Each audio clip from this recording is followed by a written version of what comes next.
Hi there, I'm Angelique Lexlis. And I'm Laurel Sprinkle. Welcome to Crash Course, and today we're going to be talking about how widespread hunger affects society.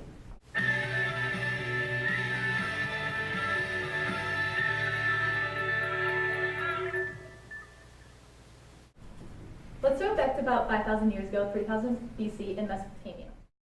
Meso meaning between the Tigris and Euphrates River and Potamio meaning rivers. The people of Mesopotamia were one of the first to experience widespread hunger. Due to their location between the two rivers, there were various unpredictable floods and droughts that flooded crops and caused them to dry out. These floods occurred annually and could destroy towns and tear up magnificent fields. Their need for food spurred, so instead of being agricultural, they relied on trade with other states, which caused a fall in their economic balance. The problem is they had no crops to trade, so they had to develop new jobs. Therefore, social hierarchy was changing, since new jobs were developing and farmers were not dependent on anymore for life to go on. Before the flooding and droughts, Mesopotamia was focused on the growing of crops to make a living. Fast forward to the 1770s when the French Revolution was taking place. One cause of the French Revolution was the lack of food or bread. The people of France's third estate were starving and the king just continued to turn his back.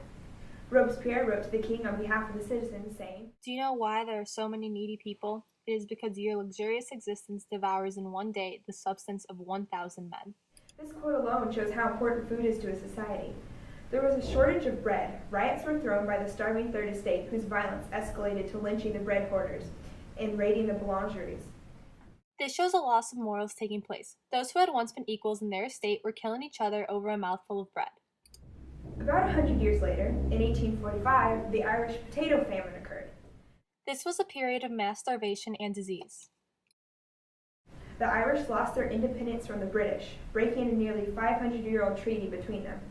Many of the landlords only stepped onto their property once a year, if even, so the people living on their lands had no one to consult about their problems. Because of their hunger and no one to help them, they ultimately rebelled, abolishing the feudalistic lifestyle. Another 100 years later, in the 1940s, there was another period of mass starvation in Greece. This famine occurred during World War II when the Axis powers had occupied Greece. Once occupied, the Axis powers recognized Greece as a source for raw materials, food, and labor. They used Greeks as slaves so they could prosper and be able to win the war. The Greek famine first started in the summer when flour, vegetables, and olive oil disappeared from the market. Since the government was incompetent, they couldn't provide for their starving population. A deadly famine broke out. That winter, thousands of people died from starvation or hunger-related diseases. Since Greece was more on the Allied side, the Axis powers had blocked all trade, and therefore food could not be received for the people to eat. The economy of Greece plummeted, since it had no ways of growing food nor any ways of trading. Death was common and occurred daily. You know, a lot of Greek men were bearded. It's time for the open letter.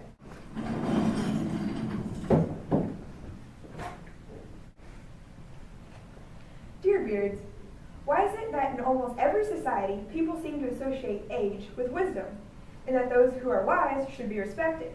I mean, as unwarranted as this breakdown in logic seems to be, it's universally true. People just seem to think that the wiser someone seems, the better they must be. So what is the best way to seem more wise? Grow a beard. Beards are like a conglomeration of all the accumulated virtues of a wise man. Grow an epic beard because everyone associates them with extreme, unadulterated wisdom and knowledge. Best wishes, Laurel Sprinkle. Okay, so while widespread hunger has occurred multiple times in the past, it is still happening today. One of the most common and popular widespread hungers going on today is the one in Africa. Droughts all over Africa have caused starvation and the spread of deadly diseases. Many people in Africa depend on the handouts of foods that are given to them, and if not portioned correctly, could lead to death.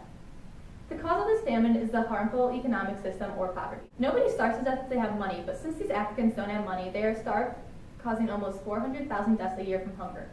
All the countries prone to famine at present have suffered internal chaos from civil war. Kind of like, wait for it, the Mongols. Conflict makes people more prone to famine because it disrupts their traditional ways of coping with food scarcity, which might range from gathering wild plants to migrating in search of work.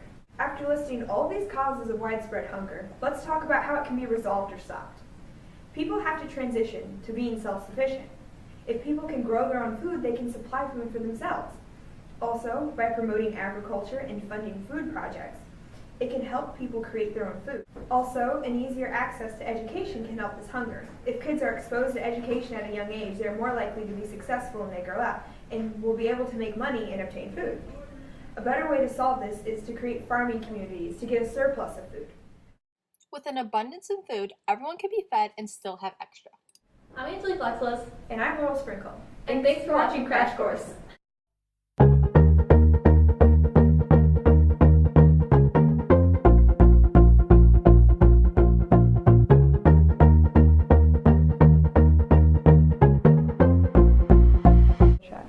Yeah, okay.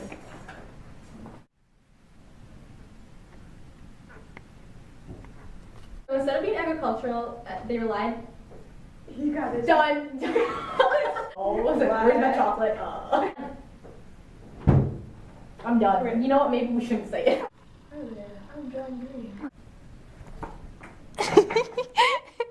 Not positioned. Positioned. What? Ah, we did it.